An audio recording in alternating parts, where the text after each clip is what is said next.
कश्मीर उज़्मा में आपका खैर मकदम है। मैं हूं आपका मेज़बान नज़र हुसैन। नाज़रीन, जिस तरीके से पता है पूरी वैली जम्मू एंड कश्मीर में जो है जानवरों में जो अक्सर जो लंपी स्किन डिजीज़ पाई जाती है, इस हवाले से ज़िले कुलगाम में भी ये बीमारी जो है पाई जा रही है।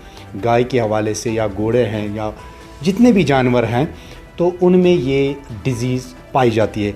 ज़िले कुलगाम में इस हवाले से जो मुतल्लिका महकमा है, जो एनिमल हस्बेंड्री डिपार्टमेंट है, इस हवाले से इन्होंने ज़िले कुलगाम में इस हवाले से कितने जानवरों को जो है रेस्क्यू किया है और कितने जानवर जो है इलाज मुआवजे के बाद जो है सेहतियाब हो गए हैं और कितनी अवेयरनेस लोगों में पाई जा रही है, इस हवाले से हमारे साथ बात करने के लिए मौजूद है chief animal husbandry officer doctor Ali War साहब। तो वार साहब, सबसे पहले कश्मीर उज़्मा में आपका खैर मकदम है।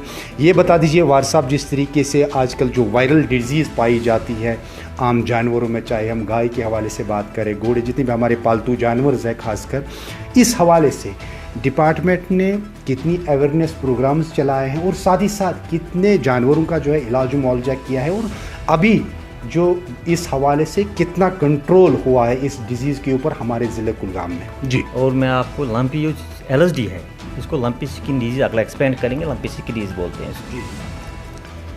ये यहाँ की अपनी शेड्यूल डिजीज़ में नहीं आती थी, मतलब यहाँ ये डिजीज़ नहीं हुआ करती थी। ये पहली बार स्टेट में या UT में आई है। तो हमारे जो जानवर हैं, आलमोस्ट हमारे पास 1,10,000 लाइफ स्टॉक पॉपुलेशन हमारी डिस्ट्रिक्ट कुलगाम में। हमारी बड़े 2 ब्लॉक्स हैं, ब्लॉक कोयमू है, ब्लॉक कुलगाम है। मगर ये बोवाइनस जो कैटल हैं उन्हीं में ज़्यादा ये हो जाती है। ये गोडू में ये डिजीज़ नहीं हो जाती है, इनमें भेड़ बकरी शीप एंड गोट उनमें ये नहीं होती है जी। मगर जब हमारे पास रिपोर्ट आ गया पहले, तो तुरंत उसी के बाद उसके फर्स्ट स्टेप हमें लिया है, हमने अपना अवेयरनेस टीम बनाई है, हमारे हमने स्क्वाड बनाया है, हमने अब रेस्पॉन्स टीम्स हम बोलते हैं, अलर्ट टीम बनाए हैं और वैक्सीनेशन टीम्स बनाए हैं, जिनको हमने अलग अलग काम सौंपा है। मतलब वैक्सीन अवेयरनेस टीम को क्या करना है, हर एक डॉक्टर के पास अवेयरनेस होती है, वो अवेयरनेस करता है, वो घर घर जाके डोर टू डोर वैक्सीन ये अवेयरनेस करते हैं। और सर्वेलेंस टीम हमारी भी वो करते हैं, हम सर्वेलेंस टीम्स भी हैं जो घर घर देखते हैं कि किसी गाय में ये बीमारी तो मत है, किसी जानवर में ये बीमारी मत है, तो वो रिकॉर्ड करते हैं। हमारे पास जो जितने भी है हमारे पास होता है। दूसरा हम क्या करते हैं, और वैक्सीनेशन, उसका दूसरा है वैक्सीनेशन के हमारे पास आपने रिक्वेशन किया है वैक्सीनेशन के लिए, और डिपार्टमेंट ने हमें वैक्सीनेशन भेजी है और हम वैक्सीनेशन टीम अलग से बनाए हैं, तो उन्होंने वैक्सीनेशन शुरू कर दिया है हमारे इलाकों में।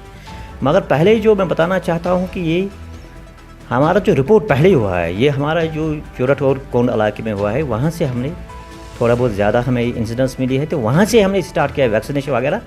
तो अगर डैमेज हुआ कोई कुछ, वो कोंड इलाके में है थोड़ा बहुत, बाकी अलग इनिशियल स्टेज है। आहिस्ता से बढ़ता चला गया, माशाल्लाह हमने इस तरह काबू पा लिया है। कम से कम पहले हमारी जो डेथ रेट थी ज़्यादा थी, आज हमारे पास सिर्फ 2.75 डेथ रेट हमारे पास है। मतलब इतनी जानवर हमने ठीक कराए हैं। हमारे डॉक्टर डोर टू डोर जाते हैं, ट्रीटमेंट करते हैं। हमारे पैरामेडिक्स जो है दिन रात वो काम करते रहते हैं, तो और वो उनकी मैम 24 आवर्स इंटू 7 वो काम करते रहते हैं। हमारी मीटिंग भी होती है, हम लोगों को यहाँ बुलाते हैं, अवेयरनेस देते हैं, और हम डॉक्टरों को भी बोलते हैं जो नया प्रोटोकॉल हमारे आता है, एडवाइजरी आती है, वो उनको बता देते हैं। हमारा ये स्टेट में UT में टास्क फोर्स टीम है, वो भी यहाँ आया करती है। वो उन्होंने भी 1-2 चक्कर यहाँ मारे हैं, उन्होंने कुछ एडवाइस दी है हमें, और हमने भी कुछ अपने सुझाव रखे हैं, तो हमने भी वो ट्रांसफ़र की है बाकी अपने यूनिटों के पास, तो और वो सारा का सारा ये कर रहे हैं। हम डेली बेसिस पर वैक्सीनेशन कर रहे हैं, अवेयरनेस दे रहे हैं, और जो हमारे पास जो दवाइयाँ हैं, हमारे दवाई पे कोई कमी नहीं है। दवाई पर हमने डिपार्टमेंट दी है, ऑलमोस्ट हम सब जगह अपनी दवाई यूनिट पर दे रहे हैं और मौजूद भी हैं, और लोगों को जितने भी फार्मर्स हैं उनको लोग कहते हैं कि जो भी गाय हैं जो इसमें मुब्तला है, जो अभी इसमें जूझ रहे हैं, इस बीमारी से जूझ रहे हैं, जिनका इलाज चल रहा है, क्या उनका जो दूध हम इस्तेमाल कर सकते हैं, क्या उनका पी सकते हैं? क्योंकि अक्सर लोग जो है इनके दूध से एहतियाती करते हैं। क्या करना चाहिए लोगों के लिए, क्या कहना चाहिए? देखिए, और ये देखा गया है, रिसर्च में ये देखा गया है कि दूध पर इतना असर नहीं पड़ता है।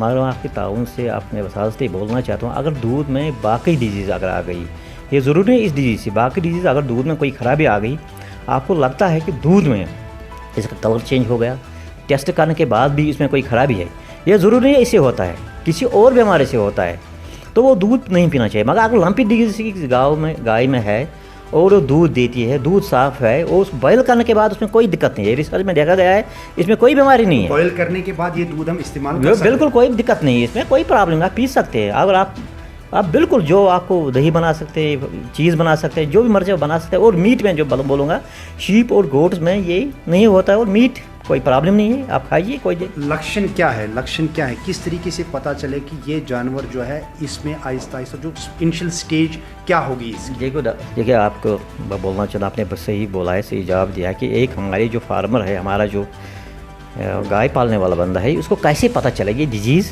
है कि नहीं है, होने वाली है, तदाबीर क्या कर सकते हैं? बिल्कुल जी, पहले इसको सबसे होता है थोड़ा बहुत इसके वायरल डिजीज, फीवर हो जाता है। फीवर के साथ से उसको नाक के आँख से पानी आना शुरू कर देता है, ये खाना पीना थोड़ा बहुत छोड़ देती है, और जिस्म के ऊपर जितने भी कहीं कहीं दाने निकल आते हैं, नोड्यूल्स निकल आते हैं, पौड़ी निकल आते हैं।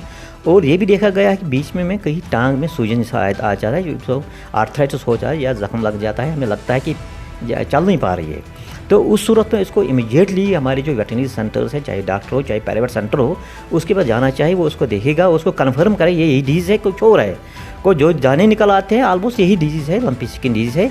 वो दवाई देते हैं उसको, जो फिजिकल होगा, मुनासिब होगा, उसी टाइम उसको दवाई देते हैं, तो माशाल्लाह वो ठीक भी हो जाती है। तो वार साहब, लोगों के लिए आपकी क्या मैसेज रहेगी आखिर पे? देखिए, मैं सब लोगों को ये बोलना चाहता हूँ कि यही पैनिक होने की कोई ज़रूरत नहीं है। ये वायरल डिजीज़ है, पहली बार आ रही है हमारी इस यूटी में। थोड़ा बहुत नुकसान अगर हो गया कि इकोनॉमिक लॉस होता है इसमें, थोड़ा बहुत दूध के लिहाज से दूध कम हो जाता है इसमें। मैं ये इसका सिम्टम ये भी है, दूध जो है गाय में ये कम हो जाता है, ऑलमोस्ट ड्रास्टिक लेवल नीचे आ जाता है। तो पैनिक होने की कोई बात नहीं। अपने वेटरनरी सेंटर्स के साथ, अपने अफसर का डॉक्टर्स के साथ ताउन रखी, वो आपको इलाज मुआवजा के लिए नुस्खा देंगे या बताएंगे। और आप जो हम चलाते हैं, चाहे टीवी पर, रेडियो पर, या पर्सनली 1 to 1 उनके साथ बात करते हैं, मीटिंग्स करते हैं, वो आइए हमारे पास, हम बोलते हैं प्रिवेंशन क्या है, प्रिकॉशंस क्या है, कैसे करना है, कैसे नहीं करना है। और आलमोस्ट ये खुला छोड़ते हैं जानवर, खेतों में, बागों में छोड़ते हैं, थोड़ा सा उसके परहेज़ करिए, सफाई सुथराई रखिए, घाव डंग जो है ये वहाँ से निकालिए। और फ्लाई रिपेलेंट होता है हमारे पास, फिनाइल वगैरह देते हैं हम उनको, वो इस्तेमाल करेंगे, फ्लाई भी दूर हो जाएगी, वेक्टर कम हो जाएगा। वेक्टर होता है ये मक्खियाँ वगैरह जो हैं, मच्छर, उनसे ही फैलता है।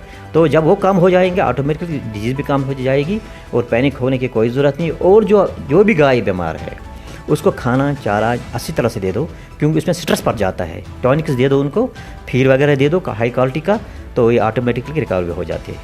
शुक्रिया।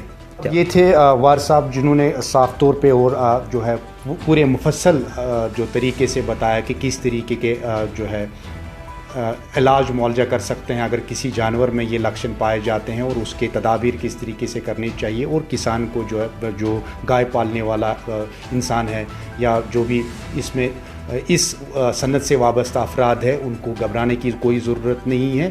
उनको जो भी डिपार्टमेंट की तरफ से एडवाइजरी जारी होगी उस पर अमल करना चाहिए, ताकि जो है मज़ीद नुकसान ना हो जाए। जहाँ तक ग्रोथ का सवाल है, ज़िले कुलगाम में जो इनिशियली स्टेज में जो जिस तरीके से वार साहब ने बताया कि कोंड वाले इलाके, कोंड एरिया इलाके से थोड़ा सा वहाँ पे डैमेज हुआ था, लेकिन आज की डेट में पूरा इस डिज़ीज़ के ऊपर डिपार्टमेंट का पूरा कंट्रोल है।